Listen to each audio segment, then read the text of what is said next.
பிதா குமாரன் பரிசுத்தாவின் நாமத்தினாலே இந்த காலை நேரத்தில் வாழ்த்துகிறேன். மீண்டுமாக ஒரு புதிய வாரத்தை நம் காணும்படியான பலத்தை கர்த்தர் நமக்கு தந்திருக்கிறார். பாருங்க, சங்கீதம் 117:1 ஜாதிகளே எல்லாரும் கர்த்தரை துதியுங்கள் என்று வாசிக்கிறோம். Praise the Lord, all you Gentiles. ஜனங்களே, நீங்கள் எல்லாரும் கர்த்தரை துதியுங்கள். இது ஒரு சில மக்கள் மட்டும் ஆண்டவரை துதித்து ஆராதிக்கக்கூடிய மக்கள் அல்ல. அவரை நம்புகிற அத்தனை பேருடைய துதியையும் ஆண்டவர் ஏற்றுக்கொள்ளுகிற ஒரு ஆண்டவர். எனவேதான் திருமறை மிக தெளிவாக சொல்லுகிறது, ஜனங்களே நீங்கள் எல்லாரும் கர்த்தரை துதியுங்கள்.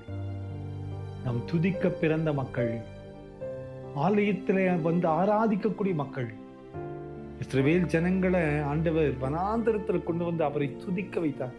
பார்வோனுக்கு முன்னால மோசே சொல்றாரு, எங்கள் ஆண்டவருக்கு ஆராதிக்க நாங்க வேணும், எனவே எங்களை விடுதலை செய்ய வேண்டும், நாங்கள் விடுதலையோடு ஆராதிக்க வேண்டும், எங்கள் துதிகளில் அவர் மகிமைப்பட வேண்டும், அவருக்கு நாங்கள் பலியிட வேண்டும், நாங்கள் துதிக்க பிறந்த மக்கள்.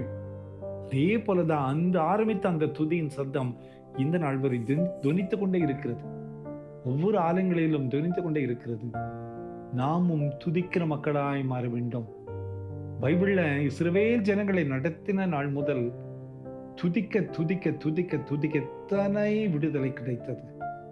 துதிக்க துதிக்க எரிகோ கோட்டை உடைஞ்சு போச்சுல. துதிக்க துதிக்கத்தான் பவுலும் சீலாவும் விடுதலை பெற்றாங்கல்ல. துதிக்க துதிக்கத்தான் மிகப்பெரிய ஜெயத்தை திருமறையிலே பெற்றுக்கொண்ட மக்களை நான் வாசிக்கிறோம்ல. இன்னைக்கு நாம் துதிக்க பிறந்தவர்கள். எனவே தான் தாவீது சொல்லுகிறார், ஜனங்களே நீங்கள் எல்லாரும் கர்த்தரை துதியுங்கள். நாம் துதிக்க துதிக்க அவர் மகிமைப்படுவார். அவர் துதியின் மத்தியில் வாசம் பண்ணுகிறவர். அவர் துதிக்கிற ஜனங்களை ஆண்டவர் வேறு பிரித்து நினைவு கூர்ந்து ஆசீர்வதிக்கிற ஒரு ஆண்டு. நாம் கூட துதிக்கவே பிறந்த மக்கள். நீ கோயிலுக்கு தேடி போலாம், அதிக நேரத்தை செலவிடலாம், ஆண்டவரை துதித்து பாடலாம். கோயில்ல போய் வீணான கதைகளோ வீணான காரியங்களையோ வீணான மக்களை சந்தித்து வெறுமனே நேரத்தை செலவிட அல்ல, நம் துதிக்க ஆண்டவருக்கு சமூகத்தில் செல்ல வேண்டும். நாம் துதிக்க துதிக்க அற்புதங்கள் நடக்கும், துதிக்க துதிக்க அதிசயங்கள் நாம் பெற்றுக்கொள்வோம். வாரம் முழுசுமே அவருடைய மகிமை நாம் பெற்றுக்கொள்வோம். ஆலயத்தில் சென்று ஆராதிப்போம். கவலைப்படாதிருங்கள். நாம் துதிக்க பிறந்த மக்கள். துதிக்க துதிக்க நம் வாழ்க்கை திறக்கும். நம் வாழ்க்கையில் மிகப்பெரிய மாற்றங்கள் உண்டாகும். மிகப்பெரிய அற்புதத்தை இந்த நாளிலே நாம் பெற்றுக்கொள்வோம். ஜெபம் பண்ணலாமா? அன்பின் ஆண்டவரே, இந்த காலை நேரத்தில் உடைய பாதத்தண்டை நாங்கள் கூடி வந்திருக்கிறோம். ஏப்பா, ஜனங்களே ஜாதிகளே கர்த்தரை துதியுங்கள் என்று தாவீது பக்தன் சொல்லுகிறார்.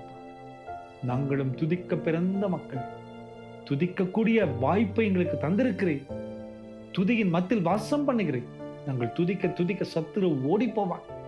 நாங்கள் துதிக்க துதிக்க என் வாழ்க்கையில ஒரு கட்டுகள் உடைந்து போகும். நாங்கள் துதிக்க துதிக்க ஒரு அற்புதத்தை பெற்றுக்கொள்வோம். நாங்கள் துதிக்க பழகிக் கொள்ள பலந்தான். இந்த செய்தி கேட்டுக்கொண்டிருக்கிற ஒவ்வொருவருடைய வாழ்க்கையிலையும் மிகப்பெரிய மகிமையும் துதிகள் வெளிப்பட கிருபை செய்யும். பிறந்த நாளையும் திருமண நாளையும் நினைவு கூறுகிற மக்களை ஆசீர்வதிங்கப்பா. ஒவ்வொருவருடைய வழிகளையும் நீ திறந்து நினைவு கூறுகின்ற இயேசுவின் மூலம் ஜெபங்கள் எங்கள் நல்ல பிதாவே. அமேன், அமேன், அமேன்.